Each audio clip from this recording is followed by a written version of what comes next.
Welcome back to DRS Dispatch and welcome back to This Week in Formula 1. This week is the week of the 11th of May 2026.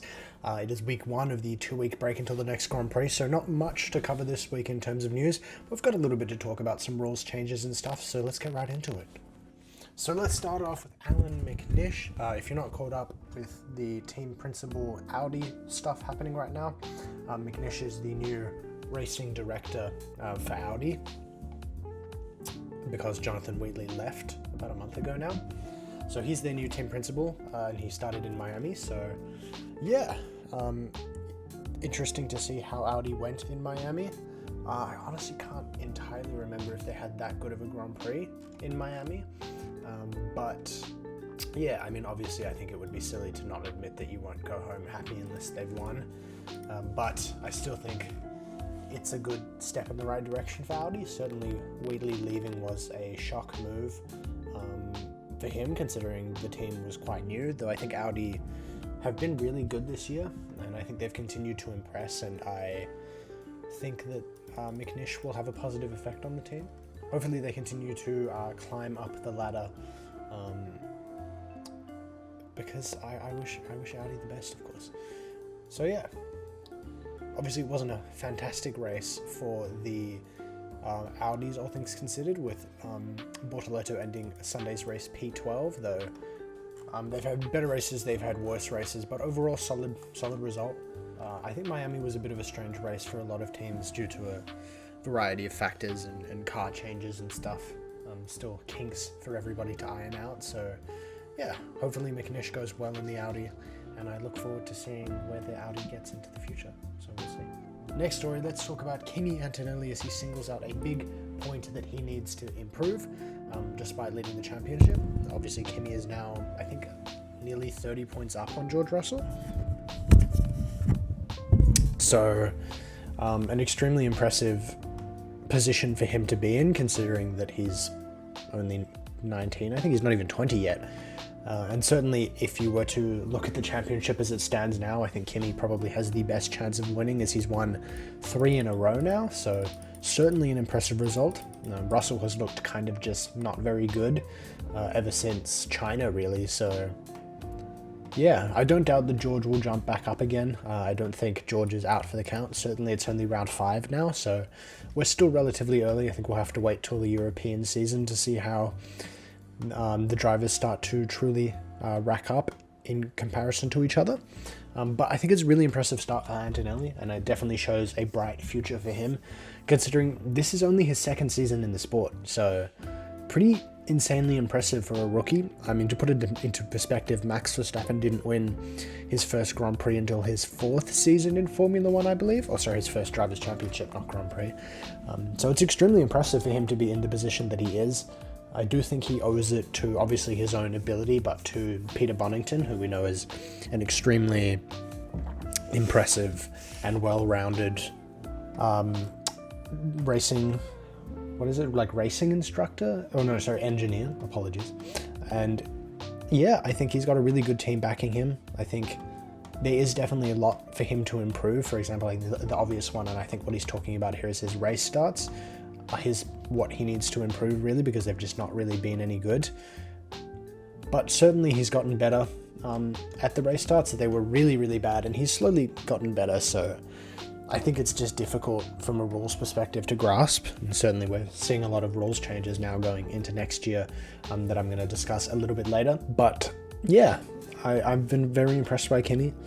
Obviously, I think there's a lot to work on. This is only his 2nd season. I'll be curious to see how he continues to perform in future races, and I wish him nothing but the best. So big up Kimi. Hopefully he continues to go well. I'll be curious to see what George does. Next story, let's talk about what we learned about the pecking order after Miami. Of course, this was a big discussion. This is a big discussion really going into Miami as to where cars would be in relative to each other. Obviously, I think the most obvious example was the Mercedes seemed to be significantly less good, though still the best car out of most of the cars.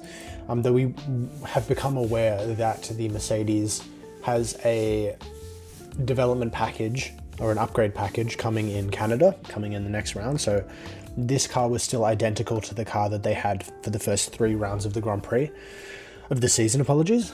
So I think it's difficult to tell where the Mercedes will be in relative to the McLaren, which seems to be definitely significantly improved. And obviously the Ferrari as well. I think Ferrari had a not so good kind of quieter race, unfortunately for them. Though I think ultimately Miami wasn't really a track that suited the specific capabilities of their car, as has been the case for the past, honestly, for the first 4 rounds. Though I think they have outperformed the capabilities of their car. I just think they had a little bit of a clanger of a Grand Prix. So yeah, if I had to personally discuss where I think the top 4 is, I would say Mercedes is still at the top of the pecking order, followed by McLaren, followed by Ferrari, followed by Red Bull, I want to say. So I definitely still think Mercedes is at the top. And obviously when Antonelli and Russell are performing at their highest level, they're able to get a lot out of that car. Though, obviously Russell has had some struggles in the previous Grand Prix, and especially in this one.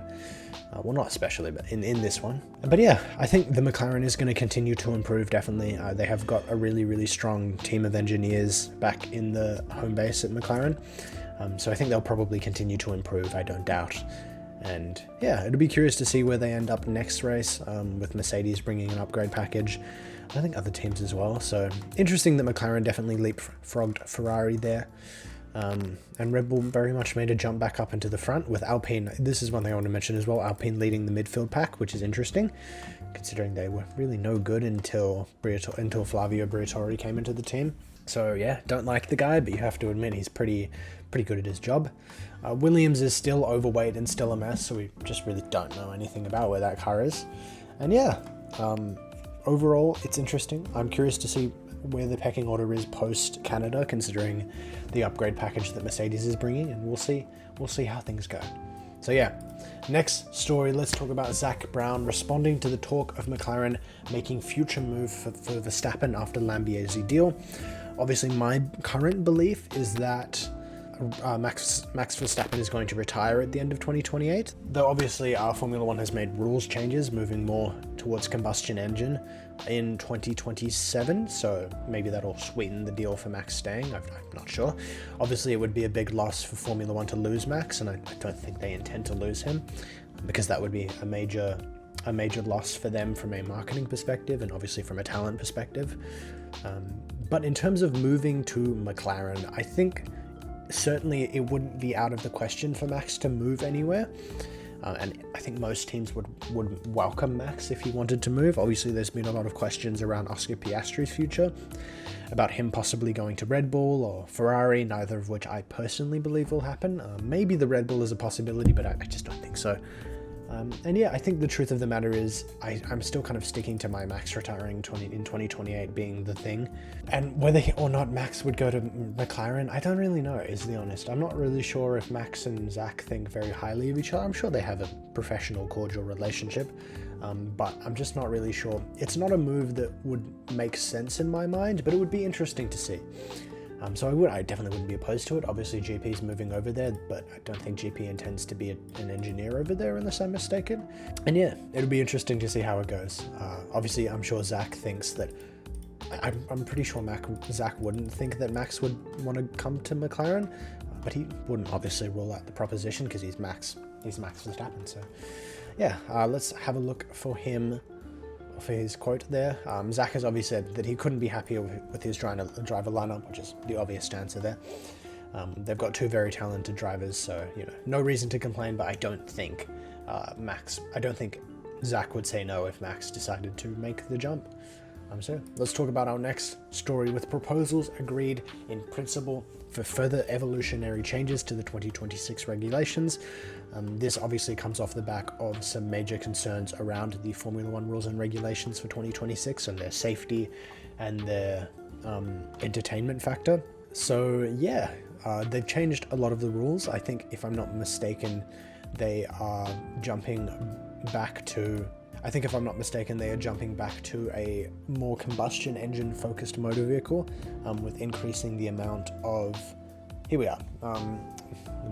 The measures agreed in principle today for 2027 would see a nominal increase in internal combustion engine power by 50 kilowatts alongside a fuel flow increase and a nominal reduction by the energy recovery system deployment by 50 kilowatts. This is seemingly to give them more combustion engine power versus relying less on the internal electrical power. I don't think this is Formula One stepping away from electrical power entirely. I just think it's them balancing it more out. As I said earlier, I think they went, or in a previous video, they went too far towards electrical power, and it seems like this is their way of kind of trying to even it out a little bit. So I think it's a positive change. Obviously, it's not going to be a thing until next year, so we've still got the rest of this season to tell how it might go and how things will sit. I think it's a positive change, and I'm glad the FIA are continuing to look at the rules and kind of tweak and change them instead of just sitting and going, we're not changing anything, the rules are fantastic. So yeah, I think it's great. And so last story for the day, let's talk about Laurent Mekies insisting that Red Bull will happily hire talent from elsewhere if needed in Lambiase departure. This is kind of like the grass is green, yes it is kind of story. Obviously, teams poaching talent from other teams is something that has happened for a very long time in Formula One. I mean, look at Red Bull taking Gianpiero Lambiase, that's a perfect example. Certainly, I think Red Bull have not looked the strongest this year, and ever since Christian Horner left, they've looked kind of shaky, understandably. Though I think Mekies definitely has a lot of potential as the racing director for that team, or as the team principal. And I think it would be silly to rule out any possible further improvements to Red Bull. They're a team that has so much history in the sport and so much recent so much recent success. And I think they will continue to do so into the future, whether that be grabbing people from other teams. And yeah, we'll see how it goes. Obviously, none of them hate each other, and I'm sure Mekies is happy for GP, as he puts in a quote down here. All jokes aside, we're quite proud. And yeah, you always want to support your mates no matter what they do. It's like if you're working for, I don't know, if you're working for Bethesda and your mate Timothy moves to Xbox, you're not going to be like, how dare you, Timothy, you traitor, not staying at Bethesda, you know. Same principle, you're always going to support your mates, derivative of what they do. And yeah, it's a great career move for GP, but going back to Red Bull, I have no doubt they will continue to pick up more people and continue to improve because they're Red Bull. So yeah, that's all for today. So that was this week in Formula One for this week. Sorry, it's a little bit of a shorter video, not too much to cover this week, but if you enjoyed it, make sure to like, subscribe, leave a comment down below if anything else you want me to cover, and I'll cover it next week. So yeah, thank you guys so much for watching. I hope you enjoyed the video, and yeah, have a great, wonderful day. Stay tuned later this week for I watched all of Formula One, so you don't have to, where we're covering the 1951 Indianapolis Grand Prix. So yeah, bye for now. Peace.